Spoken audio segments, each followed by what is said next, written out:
Well, if you're thinking about investing in the stock market but have no idea where to begin, fear not. Author and financial expert Wilson Luna is here to give us a crash course in the stock market, and we'll have us taking stocks and index funds in no time. Please welcome to the show, Wilson. G'day guys, how are you? Now, Wilson, I really don't have any idea when it comes to the stock market. We're having a really stupid show here on a Friday. Can we go super basic?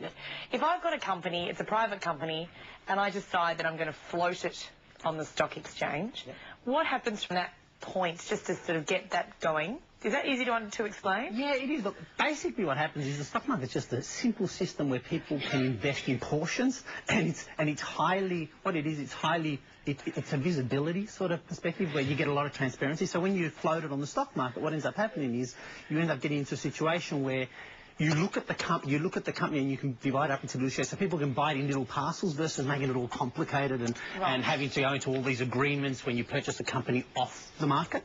And then based on how much demand there is for these little parcels, can we keep it that simple, we'll determine the stock price. In its simplest form, yes, absolutely, yeah. It comes down to demand and supply. It comes down to obviously earnings from the company. It comes down to how they perform. It comes down to various things. But basically, the more demand or the better things that are going on with that company, the more demand there is for it, and obviously less supply means the price goes up. Let's say you've got $500, and is that enough to make a difference in anything or to have a play, or? What I like about the $500 scenario is that it's a good way to get your foot wet. Like instead of jumping, you know what they say to kids? They say, you know, before you get into water, just have a little tickle with your feet, or at least, you know, if you're not going to get advice, at least it gives you an opportunity to get in there, get a little bit of an idea of what's going on, and if anything, educate yourself, do some research, and it gets you right across it to a situation where at least when you get in there, if one day you decide to go in there heavier, you go, okay, I know what I'm doing, which is always obviously, the more research you do before you get started, the better. What are some good research tools? Look, there's heaps of them. Where do you start? There's hundreds and hundreds of companies. That's why, look, there's two options. Obviously, there's the get advice method, but if there's the other one, you can look. A lot of it is getting to understand. The best place to start is an industry that you understand. Let's say you're in a particular industry. It's really good to, because you understand that at the end of the day, you are only buying businesses through the stock market. People think it's this whole another world, but really just buying businesses that are being parceled up. So if you understand a particular industry, what ends up happening is when you read on it, you understand what's going on, and then you can start working out the lingo behind it and what's going on. And if you invest in very small, like, you know, $100, $500, it gives you an incentive to get in there and look at it more. Yeah, it's almost like a hobby, isn't it? And you can start reading magazines and other bits and pieces. What's the idea? If you put your $500 on something, for example, is it like when you buy an apartment, you sort of got to keep it for a certain amount of time to make some money? What's the deal with shares?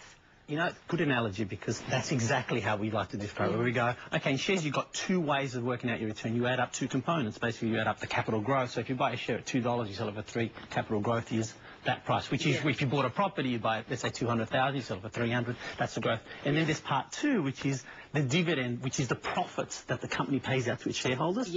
That resembles what rent return would be to a property. So in that regard, they're pretty much the same. So if you get a dividend, are you better off taking that and spending it on a new dress, or not you specifically, not you, or are you better to take the dividend and put it and buy more shares with it? Obviously, it depends. It depends on your circumstances, but generally speaking, I mean, the dress probably won't bring you the return that you need.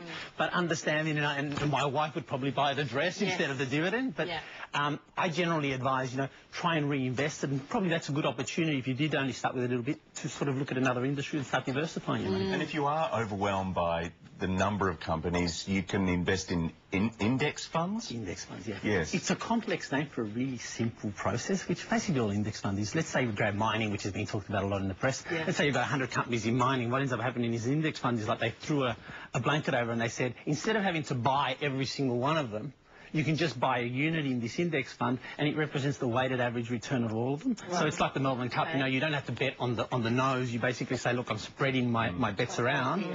And, you know, as we know about the Melbourne Cup, the favourite doesn't always come in, so it's a good way to sort of reduce your risk on that aspect. Awesome. That's a great tip. Thank you so much, Wilson Luna, for coming in today. Thank you, guys. I'm still not sure what I'm going to do with my $500, but we'll talk about it. News headlines Good to me, next. I'll sort out something for you. Okay, take us to the casino. Next with Ron, we've got news headlines coming up.